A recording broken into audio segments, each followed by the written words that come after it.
the New York Knicks. I'm back in the New York groove. Well, it's the Knicks. New York. We are the New York Knicks. New York. For this new season we're about to enter, the Knicks is taking no shorts, just like winter. New York, New York. New York be about the Knicks, huh? But the best thing about New York City is K-N-I-C-K-S. Everybody say go New York, go New York, go! Go New York, go New York, go! Hey everybody, welcome to the New York Knicks podcast, episode 644. I just wanted to open with a clip of an interview with Tibbs. He's getting fouled. He's getting fouled. He's getting fouled. He's getting fouled. That's it. That sums up this week. That was a YouTube short by, do you have the user, just to plug the user? There's a YouTube short by user. He's getting fouled. He's getting fouled. No. He's getting fouled. Bad Bobby He's getting Clips. fouled. He's getting fouled. Okay. Bad Bobby cool. Clips, thank you. Okay, yeah, that was awesome. Apparently, the league has changed the rules that they've decided Jalen Brunson is a foul merchant, and it no longer counts when you beat the crap out of him. And it no longer counts in general, whatever Bam Adebayo does, because he's just an asshole. He's allowed to be an asshole. I just found it weird that Windhorst went on national TV to say Brunson's a foul merchant when he hasn't done that for players like Harden, who made a career out of it. I feel like, I don't want to be a conspiracy guy, but I've never seen a team have so many lopsided calls like on a game-to-game basis. It feels more than, I feel like it's statistically impossible to have this many lopsidedly called games away from your favor. Like something's going on. Yeah, it doesn't, something seems off. And you could say, so-and-so had a bad shooting night, or they missed a bunch of free throws another night, which is true, but you shouldn't have to be up 5 to 10 points a game every single game just in case the refs want to play games. So on Twitter, user Nick Gravgana, he gave us he posted a picture of a post from the Strickland where it said Jalen Brunson this season has 1,466 field goal attempts, 430 free throw attempts, and 70 games played. Jimmy Butler has only played 53 games. He has 708 field goal attempts, so much less. How many free throw attempts do you think he has? He has 413 free throw attempts. In 17 less games, he shot almost as many free throws as Jalen Brunson. Mm-hmm. But Jalen Brunson is the foul merchant, and Jimmy Butler is just an all-star that, if anything, the refs could give him more calls. It's pretty wild. I don't even know. This week, it was just the most aggravating week, I think, in a long time.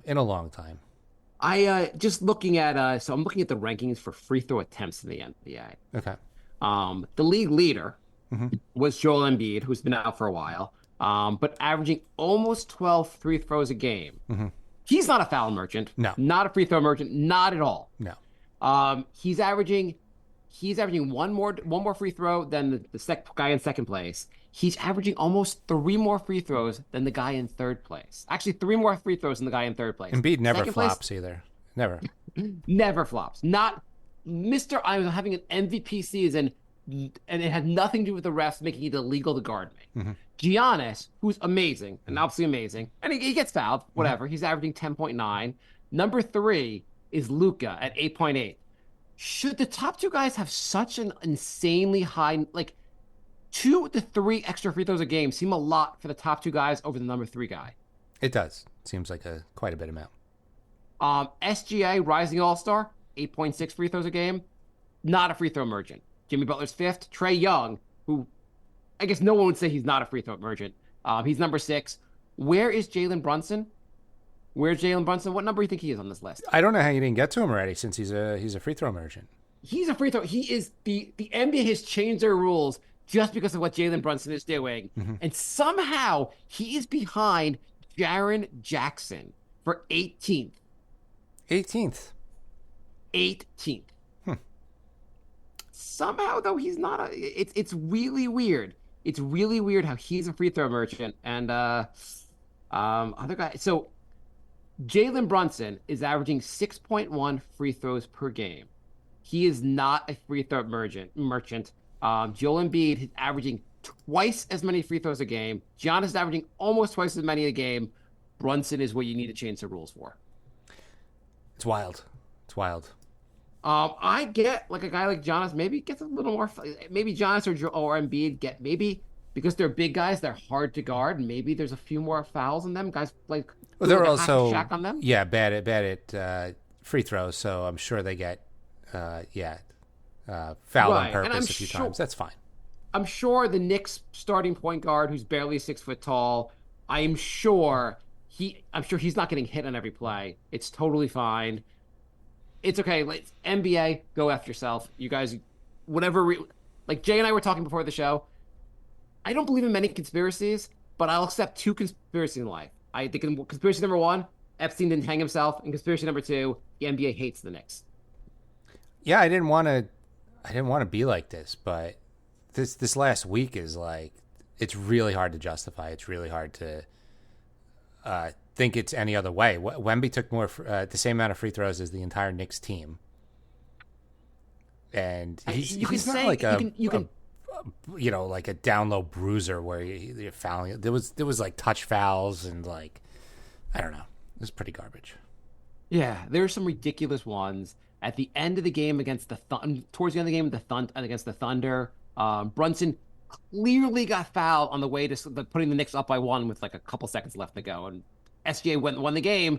But you're like, I don't know, why didn't you give Brunson the and 1 when he got clobbered making that shot? Or 2 plays before that, when Hart got his arm grabbed and he missed the layup, that was a no call as well. No call. Why don't you know what SGA won for the free throw? The Knicks should have punched him in the face and go, well, that's the same thing where you can't call that. You didn't call it against us. And just check guys when they go up for a layup. Apparently, yeah, just play like it's as if the NBA is like, we are so mad at the Knicks of the '90s that we are just or the refs are just holding against the Knicks going forward. And you'd think like New York, you'd want New York to be a big market in the NBA, but I think the NBA is like the New York Knicks fans will just watch. It doesn't matter. Guys will go to the game. It doesn't matter. Let's screw them. We just don't want the Knicks to be good.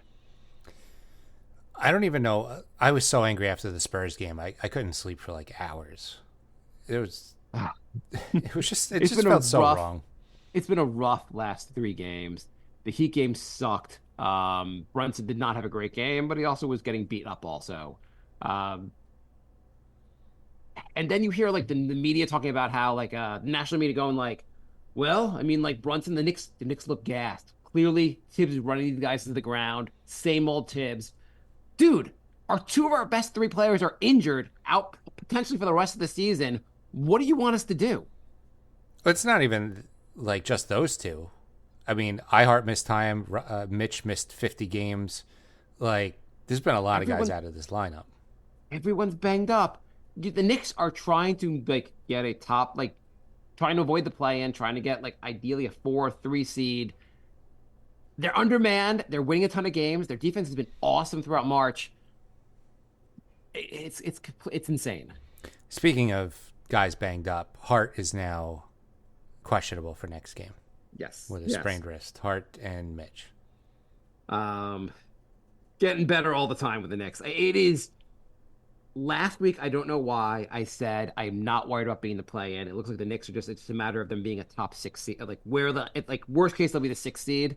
And now the Knicks could fall out of the 6th seed. It's been a rough week. Cobra wrote, pointed out that Hart and Mitch are out or potentially out. How are you feeling about like the Knicks minutes? Do you blame Tibbs for this, or what do you blame? No, they have a bunch of guys injured, and some of the bench guys weren't performing. And we say this every week. Like when everybody's healthy, Tibbs has a perfectly normal rotation. I mean, if you look at the team right now, first of all, it's hard for Leon Rose to be prepared for 2 of their 3 best players to be out. He made a trade. Boggs and Bogdanovich and Burks have not been very good. You can't Bogdanovich did have a good game against Miami. He did have a good game with Miami, yes. And maybe that's a sign of good things to come. but you can't expect him to play Burks and Bogdanovich major minutes. And the rest of the bench is just ass. It's just like a Toppin, whatever his name is, Jeffries, Shake Milton, Charlie Brown. There is not much there at the end of the bench. Precious. You could blame. What did you say? Precious. Oh, Precious. I wasn't knocking Precious. The guys that aren't playing, I meant. Oh, okay.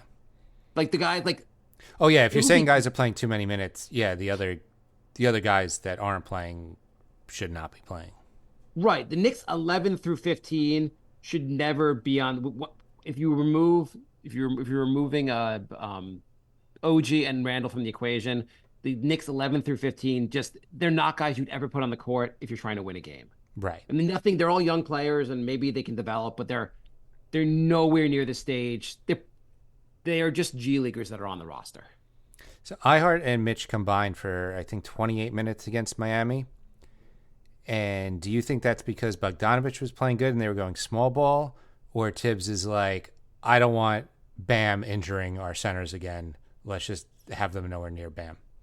How does Bam get away with the shit he does? I don't know. Like tripping guys, and it's like a legal screen almost every time he sets a screen. He does what Draymond does, where he looks away from what he's doing and tries to pretend it's an accident, but it happens like 5 times a game, so it can't possibly be an accident. There are tons of clips out there, if you just look online, of him doing this crap. How are the refs not aware and like looking at, like especially looking out for it? The way the refs would look out for the Trae Young bullshit, like foul merchant crap, or Jalen Brunson, I guess, they should be on the lookout for the crap Bam does. He does it like he's known to do this crap. I found a highlight reel of Bam injuring Knicks, and it was just the Miami series in the playoffs last year, and it was like 2 minutes long. It's insane. He always does is stick his knee out, trip guys. He's a dirty player. The Heat are a dirty team. Whatever. But it's very, very frustrating. So there's not much time left in the season now. Not much. I just want the season to be over, to be honest. I mean, obviously. No, you want the playoffs to start. You don't want the season to be over.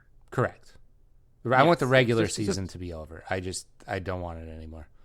The 9 games left are really, it's not an easy path going forward. There's still 9 left?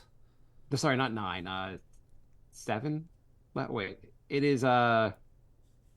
There's 7 games left. The 7 games left, yes. The 7 games left. It's Sacramento, Chicago, Milwaukee, Chicago, Boston, Brooklyn, Chicago. A lot of Chicago. I mean, Brooklyn's an easy win. Chicago's not that easy of a win to begin with, and you're playing them 3 times in a week and a half. Like, and they're fighting for playing. Yeah, you might get an easy game against Boston if the Boston's is like, we need to rest now. Yeah. Though I think Boston will rest the day after they play the Knicks. Of course. Did you see that OKC, the game after they play the Knicks, everyone's injured. Everyone's out. Mm-hmm. SGA's out. Jalen Williams are both out. We're both out Tuesday night.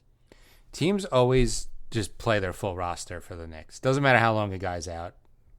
It's just the way it is. Yeah. So the Knicks are not up on the 7th seed by that much. And it's also like, so I guess Shaq was quoted as saying, if the Knicks play Orlando will sweep them in the first round. Okay, come on. And obviously Shaq would say that being he's a former Orlando Magic. That's just like, ridiculous. It's ridiculous, but like if the Knicks don't get OG and Randall back, the Knicks aren't being swept, but it's tough for the Knicks to beat anyone in the first round if they don't have their guys back. Yeah, I mean, you can't take the second and third best guy off of any team, and they're probably losing in the first round. Yeah, I mean, look at the standing. The Celtics. Tatum's the best guy on the team. If you remove Jaylen Brown and you remove Porzingis, Celtics aren't going very far. Bucks, you remove their second and third best players. Dame and Middleton, they're probably getting swept in the first round. Yeah, look at the other like Denver. I mean, Jokic is great, but if you remove Murray and you remove Porter or I guess Porter being the third best player. Yeah, Porter or Gordon. Either way, like they would struggle. I know Minnesota is without Towns, and that's a big guy to lose. Yeah, if you have 2 guys gone, they're not going anywhere. Like no one can overcome this. Yeah, especially when it's one guy being out, but not 2. Especially when it's also the best defender. Yeah, like this is what made the team so good. So it's like, so the latest news basically, news on Randall is it's very vague. They just have said he may be back at some point when he's ready to handle when he's ready to handle the contact, or he thinks he's ready. Like, it's such a vague statement where you're not sure if it's physical or mental or what's going on. So, if I'm understanding this correctly, he's going to need surgery. Yes. He did not get surgery because their thinking was that he would heal enough to be able to play through the pain for the playoffs. Yes. Okay. And now it seems like that may or may not happen. Yes. So well, he may miss the there's- playoffs and get surgery, like the worst case Yes. scenario. Right. Well, I mean, I assume he'd be back for early in the season. Yeah, but then we have to wait another 82 games to see what happens. And this whole, like, even if he comes back now, it's like he's not going to be 100%. And then we're going to have all these nerds saying that Randall sucks in the playoffs when he's, like, clearly injured. It's just very frustrating. So I think there's a statement by Begley who said there are some people that felt that Randall should have had surgery right when it happened, and then maybe he's back at this point. I feel like that's an unfair statement because chances are if he had the surgery right when it happened, at best when the playoffs start, he's still the chances of him being back were pretty slim either way. Mm-hmm. I don't know. I don't know enough about the actual surgery, but like I imagine if you have shoulder surgery, you're not back on the court 2 months later, or else the Knicks would have done the surgery. Right. Um, And Yeah, then OG I don't know. OG is also just wait and see if it heals. yeah, it's not great. These guys aren't probably coming back. Cool. So that's Yeah. our show for today. I mean, I don't even know what else to say at this point. Like, they're fighting their hearts out. They're competitive every game. They got screwed by the refs a couple times. They're shorthanded. They're getting tired and they're getting banged up. And I feel like the next 2 weeks is going to be the same. Yeah, it doesn't seem how it gets better because the Knicks, like, going into next season, you would hope the Knicks would have in theory, they'd have to have more. Like the two paths this offseason are trying to make another swing a big trade, or you just bring everyone back with some extra reinforcements. And I think extra reinforcements would mean using your draft picks to fill out your roster instead of like having 11 through 15 being guys that don't deserve to be in the NBA. Yeah, so they would have 2 mid-round draft picks. Like 2 picks in the early 20s. Yeah, so I would say bring everybody back, use those 2 draft picks, and run it back because I still think healthy this team, and they're young enough where it's like you wait till another season. Like nobody's over 30 still in the rotation. Oh, here's the quote I wanted to find on Julius. This is from Tibbs. He said he's just got to keep working every day till he gets to the point where he feels confident he can take contact he's accustomed to. We don't want him to change his style of play. Just keep doing what you're doing. You have to have a belief that it will turn, which I do. Maybe it's tomorrow, maybe it's the day after. Who knows when it is? Work out, do your rehab, try to strengthen your shoulder as much as you can. Go from there. Also, this is something that where, like, apparently before surgery, he can very easily re-injure this. Did you see the interview with Anthony Davis where he said he played with this for 3 years? No. What? Yeah, he said some days you're fine, sometimes you're fine for a month, and then it'll just come back, and then it's not fine for a week or two, and it just goes back and forth like that. It's like day to day, and you never know when it's going to flare up, and it is what it is. He played with it for 3 years without getting surgery? Yeah, that's what he said. That doesn't even make any sense. Randall can barely get on the court, and Anthony Davis is like, yeah, every once in a while my broken shoulder flares up. Well, I mean, if you look at Anthony Davis's missed games, it's not like he didn't miss a lot of games. Yeah, that's fair. With the fact that Randall does not play great when he's injured, no matter what he does, if he plays, people will be like, oh, he sucks now. He's not playing well in the playoffs. You'd be like, well, he's massively injured. And they'd be like, well, he should have played then. Yeah. On the other hand, they're like, I don't want to see Burks or Bogdanovich. And it's like, well, you got to pick one. Pick your poison. Yeah. I don't know if you like, in theory, you could be like, well, Randall maybe will play limited minutes, like 15 minutes a game. I don't know if Randall is Randall if he plays 15 minutes a game. Yeah. This sucks. And this just sucks. And OG, the theory is that basically the Knicks are basically only bring the Knicks will bring him back out for the last like 2 games of the regular season, just to give him a little bit of a run before. But they don't want to have him come back and then be out again. So yeah, bring him back at the exact end of the season. Let him have 1 or 2 warm-up games and just go right to the playoffs. Okay, so like a week and a half from now.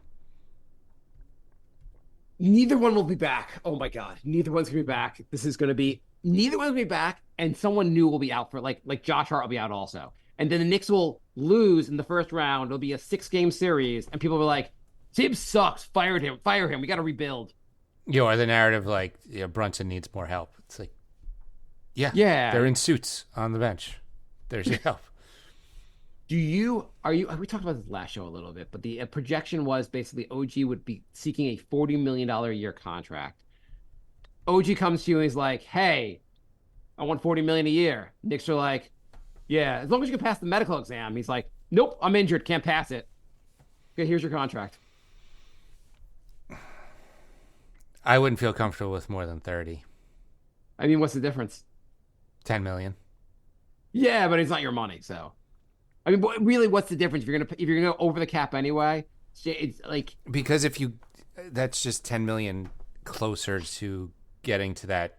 They have those new stupid rules, and if he gets 40, it's going to be way harder to keep iHeart and sign new contracts for Randall. Like, it's going to get really, really he's hard. Not signing for 30, maybe 35, somewhere within 35 to 40 range is where it's actually going to go. Because you know what, the Knicks don't do it, someone else will. I know. I'm just saying, like, if he signs the max he can, it's going to be really hard to keep. What would you rather do? Would you rather pay him $40 million a year or pay him nothing?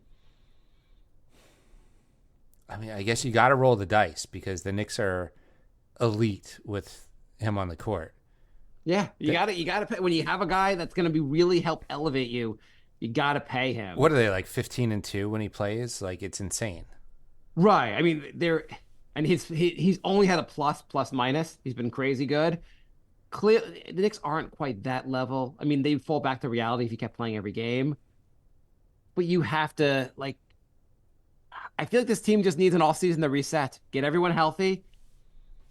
Bring in some rookies. Bring in some extra players that, like, so the minutes can be not insane throughout the season. I don't blame. If anything, Tibbs has made this team so much better. I know. The idea of waiting another 13 months to see what this team can do in the playoffs healthy is just so depressing. Like, it's so depressing. We might have to do the show monthly. Like, I don't know if I can do this again. Well, the playoffs are starting very soon. Great. So the show's that's the problem. The playoffs are starting very soon. They don't have half their team. Well, the show basically ends. The weekly show ends when the playoffs end. So as long as the playoffs keep going, like, we'll be happy to do the show. Base Nick fan writes on Twitter, is McBride better than IQ? Yes. He's not better than IQ. I think Are you really? I mean, people keep saying this on Twitter. McBride is awesome, but IQ is pretty awesome also. Yeah, this is not a knock against IQ. I think McBride's a little bit better on defense, and he's more consistent on offense. IQ can have bigger games on offense, but McBride has been way more consistent. IQ's never been consistent on offense. No, he's been more consistent this year and last year. This first 2 years he was very inconsistent. He's been getting more consistent. Not as consistent as McBride. No, you should. Toronto he's been pretty consistent. Small sample size. McBride. So RJ and IQ have been much more consistent in Toronto, while they're consistently losing. They don't win any games. RJ and IQ are amazing, incredible players. They just can't win any games with those two guys on the court. So I had a nostalgia moment. I don't know if it's quite a nostalgia moment, but I saw someone had made a clip of all the takes when the Knicks had signed Jalen Brunson. And there were a lot of clips there, people like just knocking this as like, Brunson's not that good. Why the Knicks overpaying and blah blah blah. And Brunson's been amazing. And I was like, it'd be fun to listen to. I'd like to hear a Knicks like season preview from the 22-23 season. So basically, not this season, but last season. You think that'd be a fun listen? Sure. Yeah. So I went back. I'm not gonna call out any call it. I don't want to insult any podcast by calling it out. But I just picked a popular Knicks podcast. Went back and listened to their season preview from I think it was from like late September, October in 22, and it was just very funny to listen to because everything they said in the show ended up being complete, and we are often wrong, but everything they talked about was completely wrong. It was kind of amazing. The show starts off with them talking about like, it's going to really suck this season. Evan Fournier is going to probably play like 40 minutes a game. There's no way you can get him off the court. Tibbs is locked in on his veterans, and he's going to play Evan Fournier way too much. We need less of Fournier. It's like, well, in 10 games, he'll never play for the Knicks again. Right. Then they go on. They're talking about RJ, and they are like, RJ, I mean, beyond the offense, I think he's got a shot of winning Defensive Player of the Year, at least being all defensive player. I'm like, maybe one of the worst defensive players in the NBA. Okay. They also talk about Obi being really the key. Like Randall's coming off a bad year. He was coming off a bad year at that point. And like how Randall, he's got to reduce his minutes, maybe make him a bench player. Obi is just the future of this team. It was just so funny. Every point they won him over, you're like, nope, that's not going to happen. It's just with the 2020 hindsight of this being literally everything they're saying being wrong. We've been wrong before, but I'm happy to say we have never had an episode that inaccurate. It was, and they did all the Tibbs stuff about how like Tibbs is like, he's just like fixed. He doesn't experiment. He just plays the guys he wants to play. And like everyone plays too many minutes and the same, he's set in his ways. He'll never deviate. I'm like, they're like he might have to go. I'm like, actually, he's going to be up for Coach of the Year 2 years later. So our email is nynickspodcast@gmail.com. Sam writes, after the heartbreaking loss against OKC, what do you guys think of an OG for Mikal Bridges trade? OG is amazing defensively and is a winner, but too injury prone and has the Kawhi mentality when it comes to injuries. Would you do OG for Jalen Williams? No, but I'd love to go back in time and tell Leon Rose to actually draft Jalen Williams. Well, in fairness to Leon Rose, at that time when the draft came around, the Knicks really needed a 3-and-D. And Jalen Williams plays that position, so it's understandable why he wasn't drafted. Right. Right. In fairness, in theory they needed the money to get Jalen Brunson, and Brunson's been amazing. So I think if it was OG for Jalen Williams, I don't think I would do for Mikal Bridges, though I would love the Villanova. I might do him for Jalen Williams. And Is that crazy? No, I don't know. I'm so nervous about his injuries. It's like, I mean, that gives you the reason. I think Mikal Bridges is a hell of a defender. I think OG's a better defender. Jalen Williams, I just think Jalen Williams, he's like, what is he, 22 or 23 years old, and he's this goddamn good. Yeah, he's going to be an all-star in a year or two. Yeah, so he is so good that I'm like, I would just make any bet on his potential. The dude he's shooting like 54% from the field. He's a great defender. OKC is my pick for winning the title this year. That's my pick for winning the title. I mean, it's just crazy because they have like Giddey and Chat and Williams is better than those guys. Like, came out of nowhere. The Knicks played them really well. And their issue is they don't really have enough big men. So they'll have problems on the boards against teams, but like, I don't know. I feel like they might make a crazy run this year in the playoffs. That is it for our emails. Do we have Twitter questions?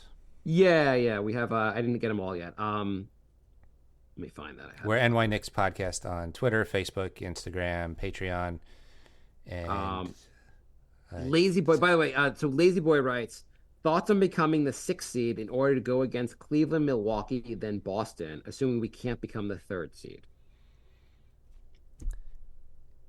It's a tough road, but well, either way, you're kind of going to play the Bucks and the Celtics. So yeah, I I mean, mean, the fourth seed would be Orlando. Yeah, and probably then the Celtics. Miami, Yeah. Boston. So it's really, do you want to play Orlando or Cleveland?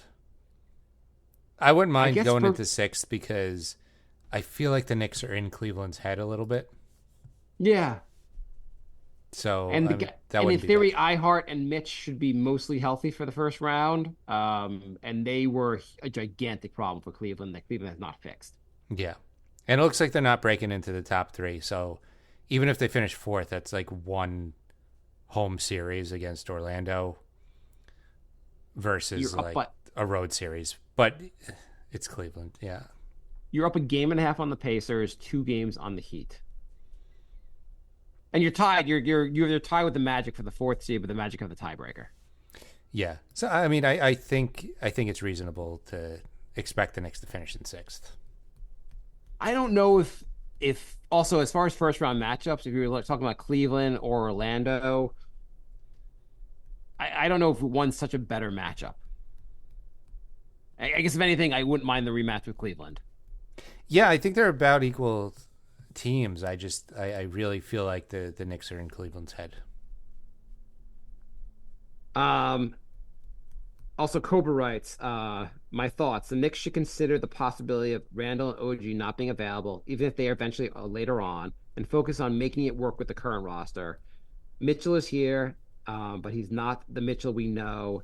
That said, we lack other big men, and Yep.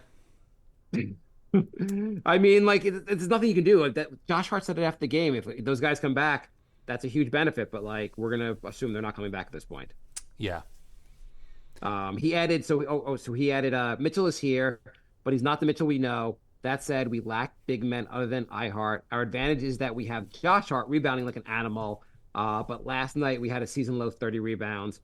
Wouldn't be a bad idea to bring up Sims and have his efforts purely on the boards when needed. Brunson looks tired. Luckily, Deuce has been pretty damn good as of late, regardless of some not so good games here and there. And the team's perimeter shooting has been a bit inconsistent. That said, the Knicks should continue to create plays in the paint. Boogie was hot last night, and we need more consistency from his end. Alec needs to do his damn job, and all in all, let's just forget about Randall and OG for now and make this work while hoping for a speedy return if they can come back. Can't rush it. Some ideas I saw thrown out.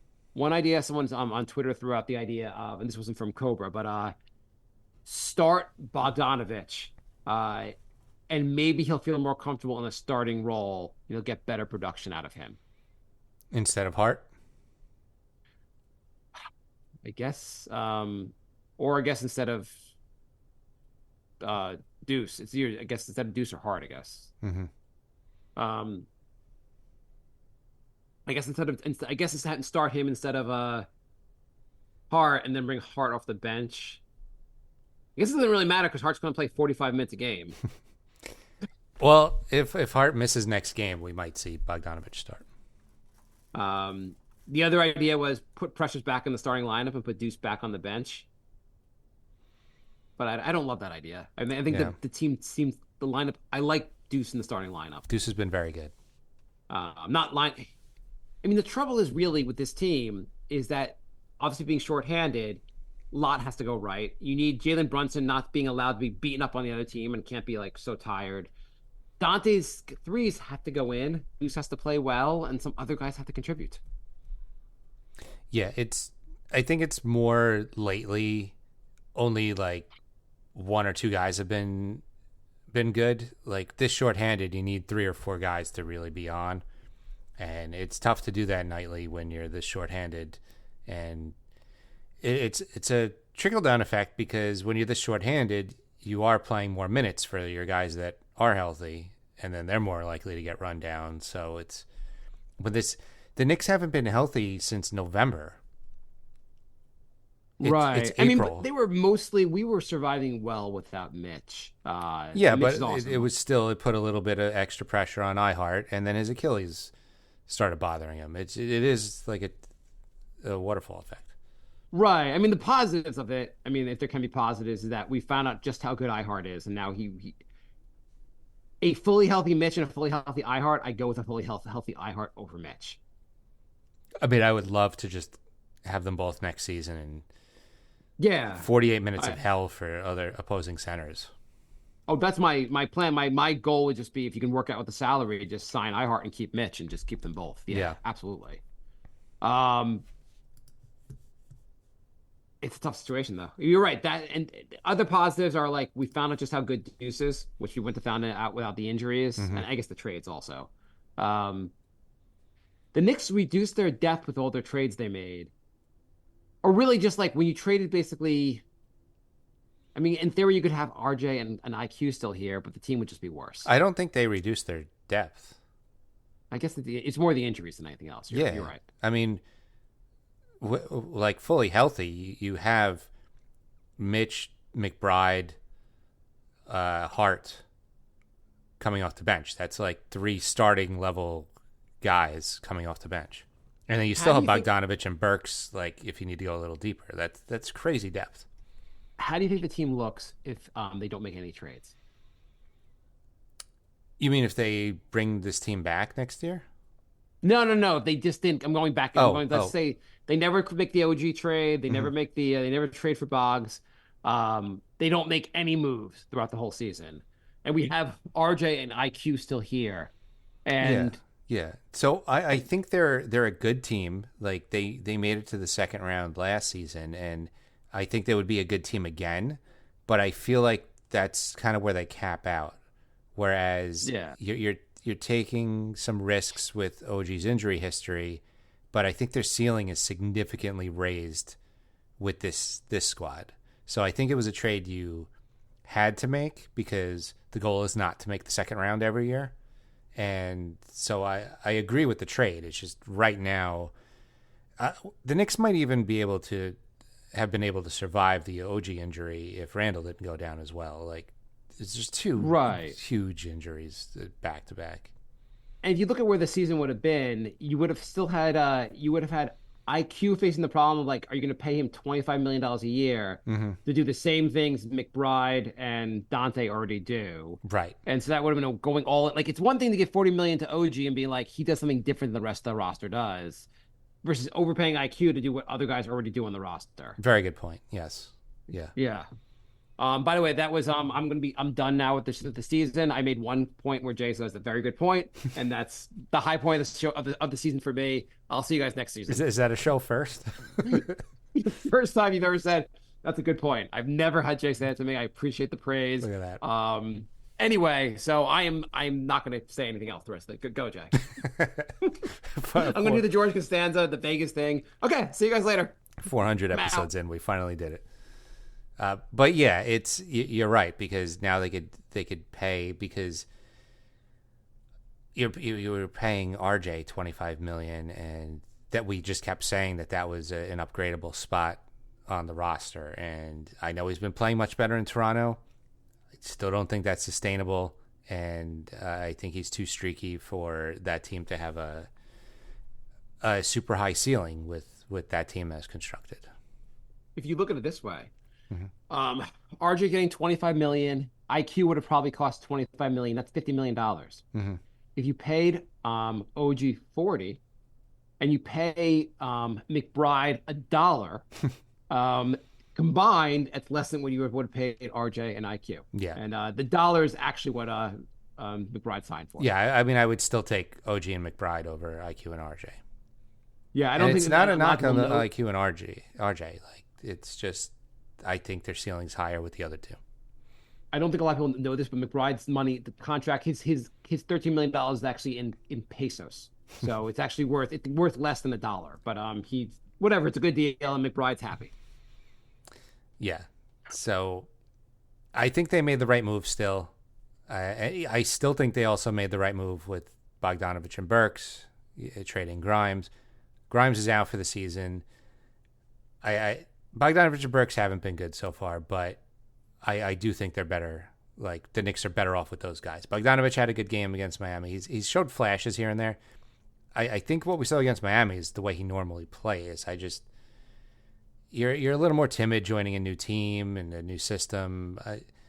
I think he's getting there, and I think I hope come playoff time he's going to play more like he did against Miami, because it looks like he's going to get a lot of minutes because the Knicks aren't healthy. God damn it. In fairness, so I wasn't like calling for. I don't think a lot of people called for the Brogdon Burks trade, but we all kind of liked it at the time. Bogdanovich. Do you remember? I don't remember who you were calling for. But I'll tell you the guy I was calling for at the trade deadline. Mm-hmm. The number one guy I wanted was Malcolm Brogdon, who hasn't played in the second half this year. Mm-hmm. Yeah. So that would not have been a good trade. Brogdon's also an injury-prone player. He averages about 50 games a season. So the only good thing about getting Brogdon, and this is the one good point, his injury is also his elbow. So him and OG would have a lot to talk about. Mm-hmm. Elbow bros. Do you remember who were you calling for at the deadline? Is there anyone in particular you wanted? I either wanted Brogdon or Murray, because I didn't know we'd have the McBride coming out party. Yeah, fair point. And it turns out the Knicks front office, who gets to see McBride a lot more often than we do, knew that he would come out eventually. So it's weird that like the Knicks Twitter wouldn't know more than the guys who are seeing them every day. It turns out the guys who work with them every day and see them in practice do know more than random people on Twitter. Now that you see how good Dante has been and how good McBride has been, do you wish in retrospect the Knicks had traded for Murray? I mean, they are the 10th seed. Yeah, they can make a run. You never know. As long as you have a shot. If they win against Detroit tonight, they will bump the Nets out of the play-in tournament. The Nets are in the play-in tournament? No, they're in 11th. I mean, they'll officially eliminated for the season. Okay. I was like, holy crap. No. Even get in. No, they're mathematically eliminated tonight if the Hawks win or if the Nets lose. And the Nets are also losing to Indiana right now. So It looks like the Nets will be out officially. So the next, we'll probably record next Wednesday. The next 4 games are Sacramento, Chicago, Milwaukee, Chicago. Will we be happy, sad, angry? What will it be like next episode? Tell me what's going to happen in these next 4 games, Jay. We're going to be dejected. I'd still say 2-2, but I don't know. This whole new ref situation, I don't know what to expect going into each game now. We're not calling fouls unless the NBA likes you. It's just weird. It's the Knicks don't have enough crap to deal with now. They got to deal with this every single night. I mean, in theory, calling less touch fouls and calling the games a little bit like letting guys be a little more physical contact is better. The scores were getting out of control. Mm-hmm. But it's weird how it only seems, and I guess it affects everyone, but it seems to affect the Knicks more than anyone else when the Knicks play. I just want to see it called even. I don't want to see touch fouls on one side and hacks on the other not called. It's just call it even. I don't care. Jalen Brunson's the foul merchant, even though the stats or nothing, your eye test and the stats don't back it up. But, the national media said stuff. Yeah. So Sacramento, 2-2. Okay. Hopefully next show will be a lot more positive. Yeah. Sorry about the lack of enthusiasm, but 3 straight losses, 2 of which were pretty shady. It's really hard to get excited. Jay, the Knicks are not raising prices next year. I don't know if you heard. They're keeping prices the same small fortune they are now. Oh, good. We're just going to keep it at ludicrous level? Yeah. We're not raising above ludicrous level. So now you can go, you and your family of 4 can go to a Knicks game for the cost of a small house in the suburbs. But not going to raise it. Can we get the cost of a Budweiser down from $24? I mean, everybody wants to have a drink or 2 at the game. Like, you're going to add $50 to the price for 2 Bud Lights. It's insane. Yeah. It is insane. That's I guess a good way to control fans is to make the drinks insanely expensive. But the food too. It's you want a burger? That's $19. Well, takes the fun out of it. The fans are they've reacted to these high costs by packing the stadium every game and paying for all these things. I know. So I don't think I think the prices will only go up. Of course. It's New York. Yeah. Anyway, I think we're out for the show this week. All right. If you're still listening, thank you. Just like, yeah.